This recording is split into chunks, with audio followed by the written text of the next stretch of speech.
Good evening to all viewers out there. Welcome to the late show, or the early morning show, whichever one you prefer. Doesn't really matter. Both are accepted. My name is Jordan Sherry, and I will be your host for tonight's show. On tonight's episode of the late show, or the early morning show, whichever you prefer, both are accepted, we will be talking about the pleasant controversy that has been going on for quite some time now, around 80 years or so.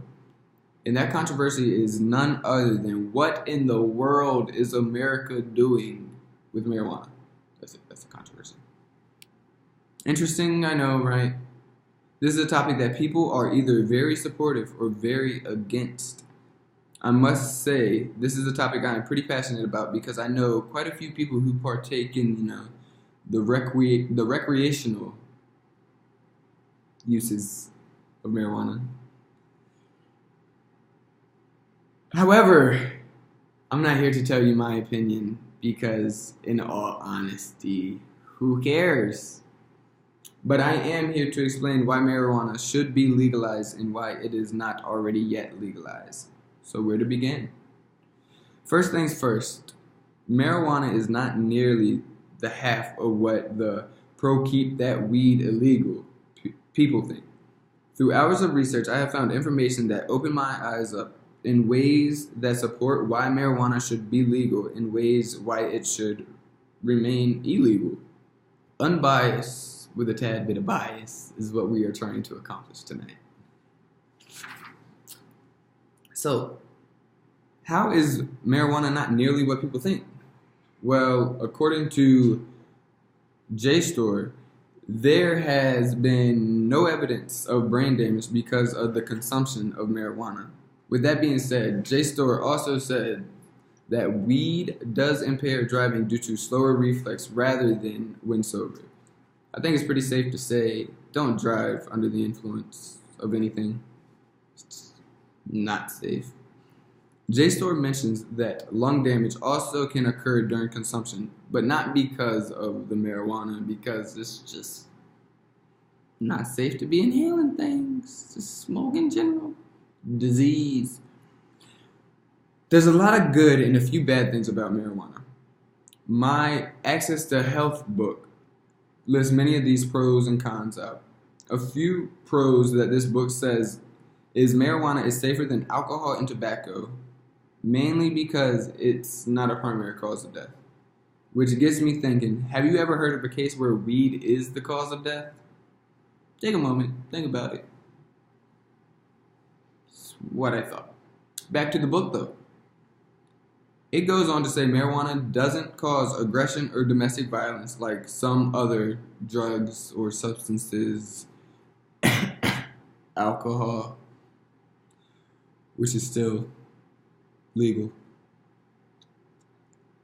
The money spent on enforcing could be directed towards a better cause. For instance, the government could tax marijuana to increase revenue and regulate production. A few cons that the book mentions are money spent for treatment programs. It's not a harmless drug, even though maybe not to the brain. It does harm other areas of the body, and it may encourage more harsh drugs, a gateway drug, as you would. One of the leading cases to why weed should be legal is for its medical uses. According to EBSCOhost, patients have asked to be prescribed marijuana as their form of medicine. These patients include people that have dealt with depression and anxiety, two very serious health concerns, and what do they do if their prescribed drug isn't doing the job for them? And what do they do if marijuana isn't allowed to be sold to them because of the law? How do we know if weed is a solution to these people's health issues? How do we know if it's not? Which leads me to my next point. Why do we not know the answers to these should be the Why do we not know the answer to these should be the simplest questions? The lack of research, that's why. Well, how come we haven't researched the medical benefits of marijuana yet? Find out after this brief commercial break.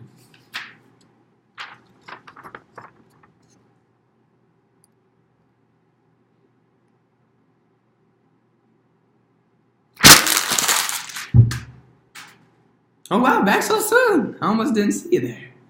Welcome back to the late night show, or the early morning show, whichever you prefer. Both are accepted. I'm your host, Jordan Cherry, and let's get back to business. Why is there a lack of research on the medical benefits of marijuana? The answer to that question is because it is restricted to do research on it. Well, there's a long process to be given permission to do research on said plant, which makes it pretty much restricted. There has been research done on marijuana, but each time it led to government basically all the money goes into why marijuana is bad and why it should be illegal.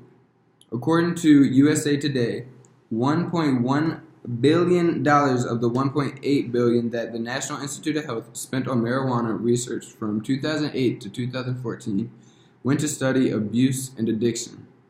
Only $293 million of that was spent on studying the effects on the brain and potential medical benefits.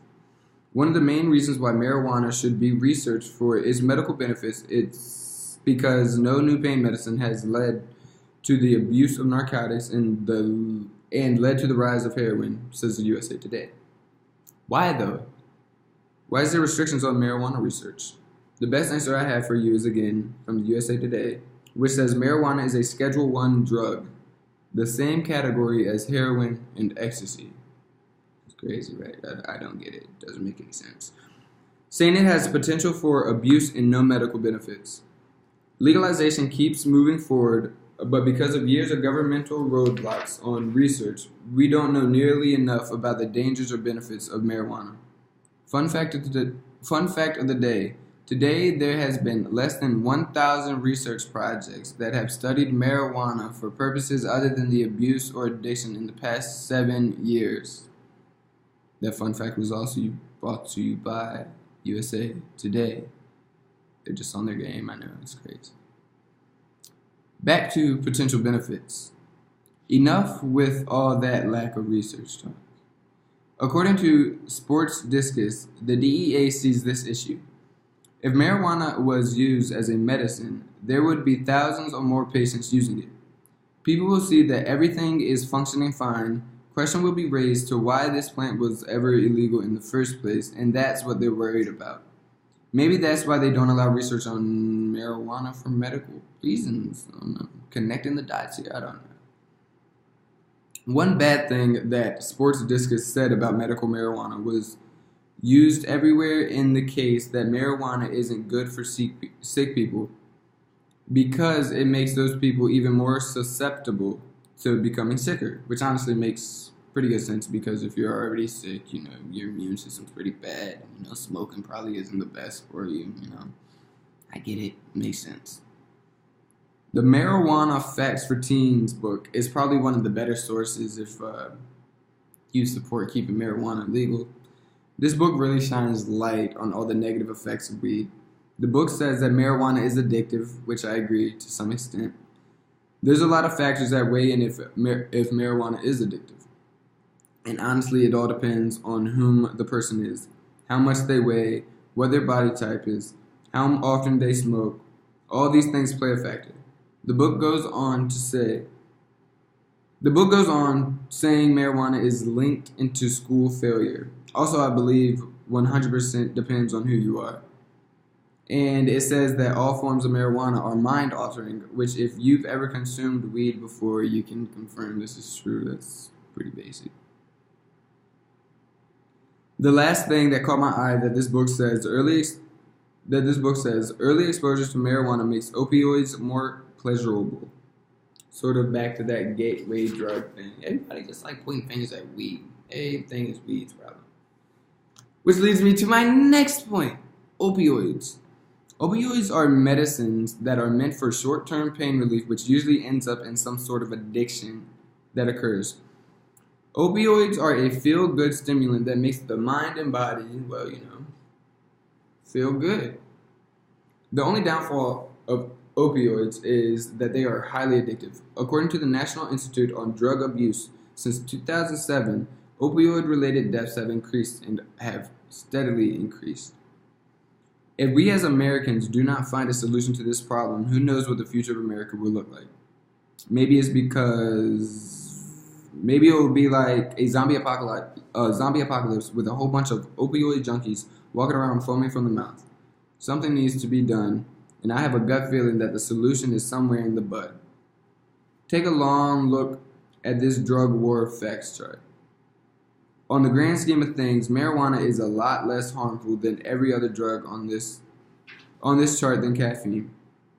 Alcohol and nicotine are both statistically a lot more dangerous than marijuana, and both of these are legal, and marijuana is not. Alright, my favorite little segment. Now it's time for some Twitter talk, where only the best of this week's tweets make it to the show. The first one being from Fox News Channel 16, and it says, Little Rock City Director pushing to make marijuana arrest low priority for the police.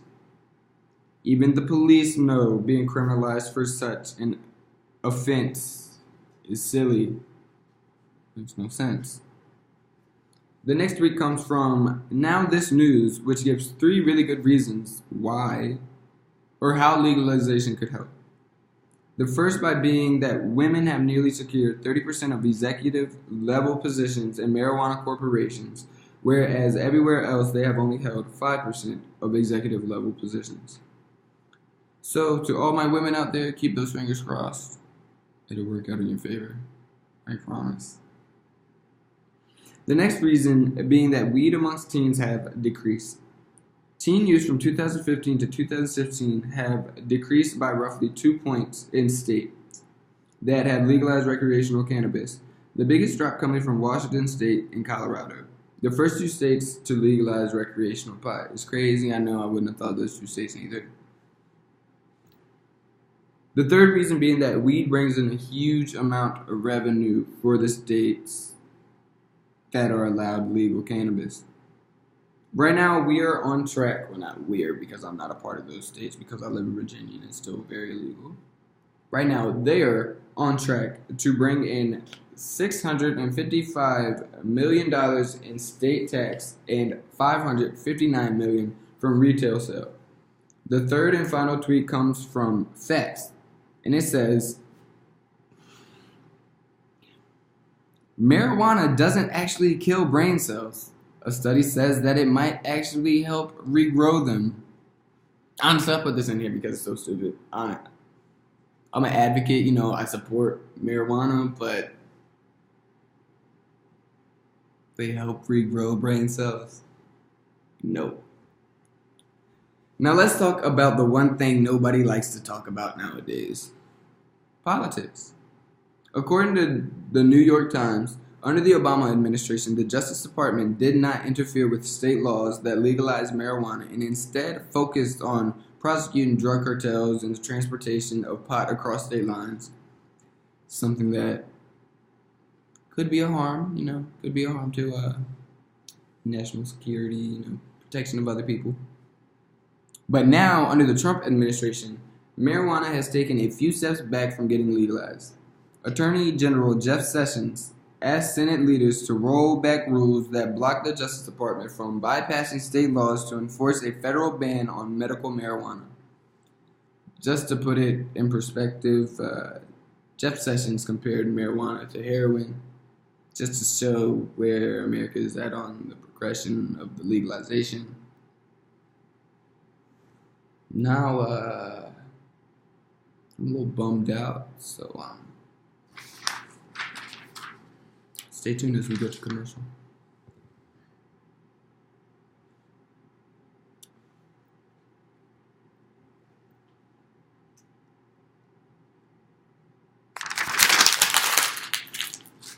All right, before we end tonight's episode, we have a Vietnam War veteran that goes by the name of Victor Concha. So without any further ado, give a warm welcome for Mr. Concha. Woo, yay! Hey, guest star. Hey. Thanks for having me on the show. Good to have you on the show. Good to be here. So you served in Vietnam War, correct? That's correct. Did you have any issues or problems once you came back to the States? Yeah, actually, yes, I had suffered from some depression and PTSD. Yeah. Tell me a little bit about that. How's that going for you? Man, I wish people would just like understand what I went through for this country. All the service I performed overseas. And I feel like people just don't appreciate that, and just treat me like I don't matter. Like my service didn't matter. It's hard. Yeah, I feel it. That's very unfortunate, Mr. Conch. Are you familiar with medical marijuana? Yes, I am. You think I wouldn't be here right now if it weren't for that, man? I mean, like, I was borderline crazy, man, even a little bit schizophrenic. You know what I'm saying, dude? I don't, but I guess I do now. I mean, it's like, it works wonders, man. I'm telling you, man. It's helping a lot of veterans like me finally overcome their mental problems that they're now developing from warfare. And it's a horrible thing, man, And just the effects that it has on the brain, man, and just how it helps people heal is amazing. So that's all I gotta say on that, man, to be honest with you. Only good things. Okay, well, that concludes tonight's show. Thank you all for watching, and I hope you all have a good night and happy holidays. Until next time, which will be never, this is Jordan Cherry signing off.